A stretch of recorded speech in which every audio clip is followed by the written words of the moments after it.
Senior level पे है, करीब 40 साल का है। उसने आज तक शादी नहीं की। क्या उसकी शादी करने की इच्छा नहीं थी? पूरी इच्छा थी। उसने शादी क्यों नहीं की जानते हैं? जब वो 25-26 की उम्र में था, जब वो मेरा विद्यार्थी भी था, एक दिन मेरे पास आके बोला कि सर एक बात करना चाहता हूँ। मुझसे मेरे स्टूडेंट्स ऐसी बातें खूब करते हैं पर्सनली आके, अब तो मैं टाइम कम दे पाता हूँ, पहले तो ये सब होता रहता था क्लास के अलावा। एकदम रोता हुआ है, आंखों में आंसू भरे हुए बहुत सारे। अरे क्या हो गया भाई? तो फिर उसने किसी का नाम बताया कि सर वो भी मेरी स्टूडेंट थी, कि सर उसके साथ रिलेशनशिप थी, उसने धोखा दिया है मुझे। अच्छा, धोखा देने वाली कहानियां मुझे बहुत अपील नहीं करती। मेरा मानना है कि दोनों पक्षों की गलतियां का धोखा करते रहते हैं, ऐसा थोड़ा ना होता है भाई।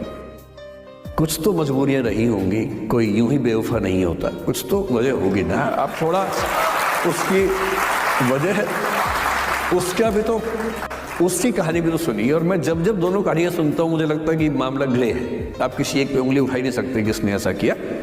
दोनों की गलतियां होती हैं, ऐसा थोड़ा ना कि एक की होती है। तो मैंने कहा चलो कोई बात नहीं यार, हो गया तो हो गया, तू नहीं कोई और सही, ऐसा क्या है। इतनी बड़ी दुनिया है, 8 अरब की आबादी अब है, उस समय भी 6-7 अरब तो थी। मैंने कहा 3.5 अरब 350 करोड़ में कोई तो होगी तुम्हारे लिए, ऐसा क्या है, कोई और देखेंगे। पर वो थोड़ा ज्यादा सेंटिमेंटल था उस समय। धीरे धीरे पता नहीं उसके मन में क्या बैठ गया, उसके मन में ये बैठा कि दुनिया की सारी लड़कियां धोखेबाज होती हैं। ऐसे मूर्खों की कमी नहीं है दुनिया में, ऐसे मूर्खों की कमी नहीं है दुनिया में, ऐसे बहुत मूर्ख हैं। एक सैंपल से ये मान लेना कि सब ऐसे होते हैं।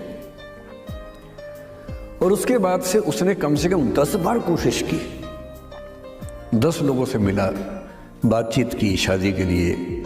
डेटिंग तो क्या करेगा 40 की उम्र में, लेकिन हाँ बातचीत करके देखा कि शायद रुचियां मिल जाए, स्वभाव मिल जाए, तो शादी के बारे में सोचें। हर बार 3-4-5 मीटिंग के बाद वापस हट जाता है। जब तक मैं पूछता था, बोलता था कि सर 3-4 मीटिंग के बाद लगता है कि ये भी वैसी ही है। मैंने कहा भूल जाओ भाई, उससे भूल जाओ, बात खत्म हो गई। उसके बच्चे घूम रहे हैं आजकल स्कूल में, अब तुम कम से कम शादी तो कर लो।